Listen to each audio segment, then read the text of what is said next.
오늘도 큐티로 나오신 여러분 환영하고 축복합니다. 오늘의 말씀은 민수기 31장부터 33장까지의 내용이에요. 내용이 기니까 오늘은 그냥 이 말씀을 따라서 한번 쭉 가보도록 하겠습니다.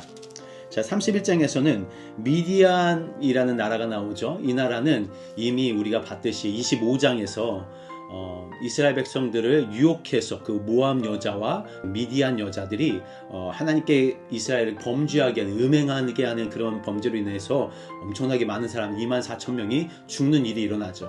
그리고 나서 이제 하나님께서 25장에서 뭐라고 말씀하시냐면 이들을 나중에 17절에 25장 17절에 미디안인들을 대적하여 그들을 치라라고 말씀하셨죠. 근데 이때는 치는 내용이 나오지 않아요. 그래서 치라고 말씀하셨는데 치질 않지 했는데 그 내용이 오늘 31장에 나오는 겁니다. 그래서 하나님이 뭐라고 말씀하시냐면 2절에 이스라엘 자손의 원수를 미디안에 갚으라. 이스라엘 자손의 원수라고 그랬어요. 그런데 또한 3절에서 보면 너희는 미디안을 치러 보내어 여호와의 원수를 갚되라고 얘기합니다. 분명히 이스라엘 백성이 원수예요. 왜냐하면 24,000명이라는 어마어마한 사람들이 죽었거든요. 그 일로 말미암아. 그런데 하나님은 또 이 미디안을 하나님 여호와의 원수라고 얘기합니다. 하나님이 우리를 대적하는 자들, 우리에게 함하게 한 그런 사람들을 여호와의 대적이라고 말씀하시죠. 우리 편이 되어주신다는 말씀이십니다. 하나님이 우리의 남편이시기에, 아버지시기에 우리에게 잘못한 어떠한 나라가 하나님에게도 적이 된다는 그 말이 저에게는 참 마음에 와닿았어요. 그러니까 내 원수를 내가 갚는 것이 아니라 하나님께 말씀드리는 거죠. 하나님, 나 이렇게 힘들어요. 이 사람이 나를 힘들게 해요. 모세가 하나님한테 그랬던 것처럼 이 백성과의 문제가 있었을 때 누구 앞에 나아가느냐. 왜냐하면 나의 적이 곧 하나님의 적이며 나를 괴롭게 하는 자가 하나님을 괴롭게 하는 자이기 때문입니다. 왜냐하면 나는 하나님의 사랑받는 사람이기 때문이죠. 그게 저한테는 참 하나님과 내가 한 편이라는 것이 감사하고 좋았던 말씀이었던 것 같습니다. 계속 가다가 이제 8절에 보면은 이제 다섯 왕의 미디안 왕을 다섯 왕을 다 죽입니다. 그리고 나서 부올의 아들 발람도 죽였다고 합니다. 우리 발람의 그 예언 기억하시죠? 여기서 보면 발람은 그렇게 좋은 사람으로 나오지 않는 것을 알 수 있어요. 그리고 16절에서도 발람의 꾀를 따라 이스라엘 자손을 부올의 사건에서 여호와 앞에 범죄하게 하였던 이 발람, 그 발람의 왜 죄를 너희가 또 지으려고 해? 왜냐하면 이스라엘 백성들이 헤렘 전쟁이라고 해요. 이 전쟁을 완전히 다 죽이는 그것이 헤렘 전쟁인데 하나님께서는 죽이라 명령하셨어요. 왜냐하면 완전한 거룩, 완전한 성결을 하나님 원하셨기 때문에. 그런데 이스라엘 백성들이 그 여자들을 데리고 오는 겁니다.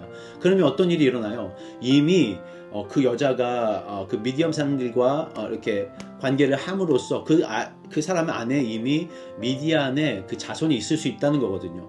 그런데 미디안 여자 결혼한다? 그들의 풍습, 그들의 자녀, 당시에는 자녀가 있는지 없는지 몰랐으니까 이 아들이 누구의 아들인지 우리가 알 수 있는 방법이 없었다고 하니까 모든 여자들까지 그리고 모든 남자 아이들까지도 죽이는 그런 전쟁을 하나님 원하고 계신 거죠.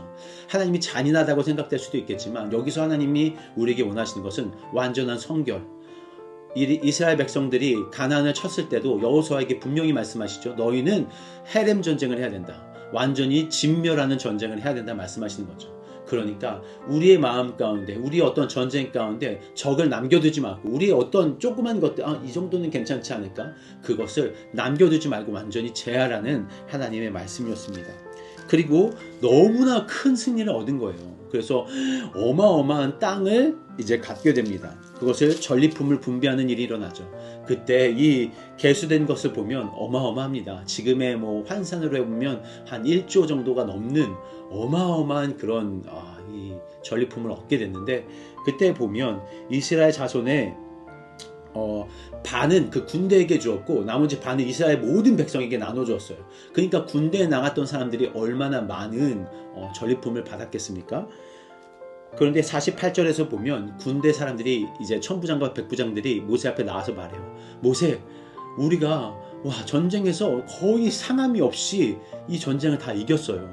그러니까 우리가 이것이 너무나 감사해서 하나님 앞에 예물을 드리고 싶습니다 해서 그 예물을 바치는데 그 양이 어마어마합니다. 그들에게 금으로 만든 폐물을 받았는데 그 금의 도합이 16,750세겔이라고 했어요. 이것은 거의 한 200kg에 가까운 금이라고 합니다. 그러면 이거 지금 환산하면 얼마나 비싸겠어요. 그 큰 금의 재물을 하나님께 드리는 것, 자기 목숨의 감사함으로 하나님께 드렸던 이 이스라엘 백성들, 이 군대, 이 새로운 세대가 참 하나님 앞에 얼마나 감사한 일인지를 우리가 보게 되죠. 32장에 보면 이제 너무너무 넓은 땅, 그 모압 평지와 그 바사나 녹과 이 모든 곳을 다 평정하고 나니까 그 동쪽 땅이 너무 좋은 거예요. 그러니까 32장에 루벤 자손과 갓 자손이 이제 보세요. 재밌습니다. 1절에 루벤 자손과 갓 자손은 심히 많은 가축대를 가졌더라. 그들이 야셀 땅과 길르앗 땅, 이 모압 평지와 그 위에 있는 여러 땅들을 다 보니까 그것은 길르앗 땅을 본즉 그곳은 목축할 만한 장소인지라 이렇게 나와 있죠. 저는 이 글을 보면서 롯의 이야기가 떠올랐어요. 여러분, 아브람과 롯이 기억나십니까? 가축이 너무 많아지자 그들은 이 가나안 땅에 남은 사람과 소돔과 고모라로 간 사람이 있었어요. 그런데 롯이 선택한 그 기준이 무엇입니까? 눈에 보이는 것이었어요. 여기서도 마찬가지죠. 눈에 보이기에 길르앗 땅과 야셀 땅이 너무 좋은 거예요. 그래서 우리는 요단을 건너가지 않겠습니다 라고 말하는 거죠. 이것이 이스라엘 사람 마음을 얼마나 혼잡하게 했으며 또 모세의 마음을 어렵게 했는지를 우리가 볼 수 있어요. 보시면 6절부터 모세가 얘기합니다. 너희가 어찌하여 우리를 낙심하게 하느냐. 지금 새로운 세대, 새로운 이 시작점으로 우리가 하나 되어서 요단강을 건너가서 전쟁을 하려고 하는데 니네 두 지파가 빠지면 어떡합니까? 이 두 지파는 또 싸움 잘하는 지파예요. 갓지파 같은 경우에는. 그러니까 이스라엘 백성들을 낙심하게 하는 너희가 하나님한테 축복을 받을 것 같냐? 이 땅에서 너희가 잘 살 것 같아? 그럴 수 없다. 15절에 보면 야 너희가 여호와를 떠나면 여호와께서 광야에 이 백성을 버리실 거야. 너희가 이 모든 백성을 멸망시키는 그런 일이 될 거야. 그러자 이제 르우벤과 갓 자손이 이런 중재를 하게 되죠. 아 모세 그래요. 그러면은 우리가 넘어가겠습니다. 가나안 땅을 같이 가되 우리가 제일 선봉에 설 거예요. 대신에 이 땅은 우리에게 주십시오.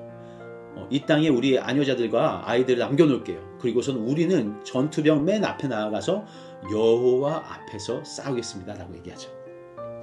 이게 여호와 앞에서라는 말이 20절부터 계속 나옵니다. 여호와의 앞에서, 여호와의 앞에서, 여호와의 앞에서. 자, 하나님을 거역하려고 했고 하나님의 그 땅으로 들어가고 싶지 않았던 이 두 지파가 결국에는 여호와 앞에서 싸우는 제일 첫 번째의 선봉이 되는 겁니다. 여러분, 우리 생각에는 우리를 낙담시키는 어떠한 사람들, 어떠한 상황들, 어떠한 이런 계기들이 우리에게 이게 어떡하냐 지금 막 이런 생각이 들 수 있지만 하나님이 함께 하시고 우리에게 하나님의 지혜가 주어진다면 이들이 변하여서 하나님 앞에서 제일 선봉에서는 하나님 나라를 위해서 싸우는 군대가 될 수 있다는 것을 말씀해 주는 거거든요. 여러분의 앞에 어떤 문제가 있을 수 있습니다.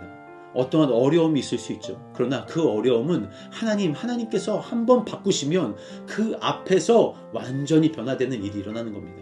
문제가 변하여 우리에게 기쁨이 되는 것은 이 성경에서 계속 이야기하는 너무나 뻔해. 이제 너무 뻔해. 어려움이 있었어? 그러면 그 어려움을 통해서 어떻게 변하는지를 이 성경은 계속해서 얘기해주고 있으니까.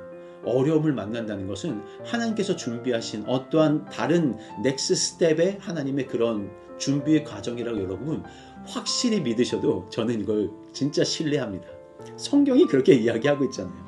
그래서 결국에는 우리 여호수아까지 가보면 이 므낫세 반지파와 이 갓지파와 르우벤 지파 이 세 지파가 진짜 하나님 선봉 앞에 서서 열심히 싸우는 일들을 진짜로 행하게 되는 일이 일어나는 거죠.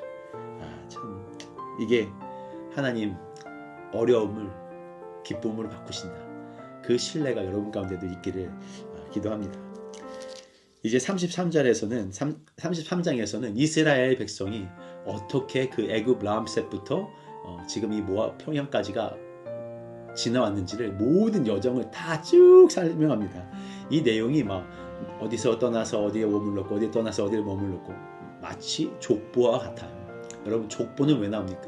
새로운 시대를 여는 하나님의 그 시작점에 항상 족보는 등장했어요. 그러니까 이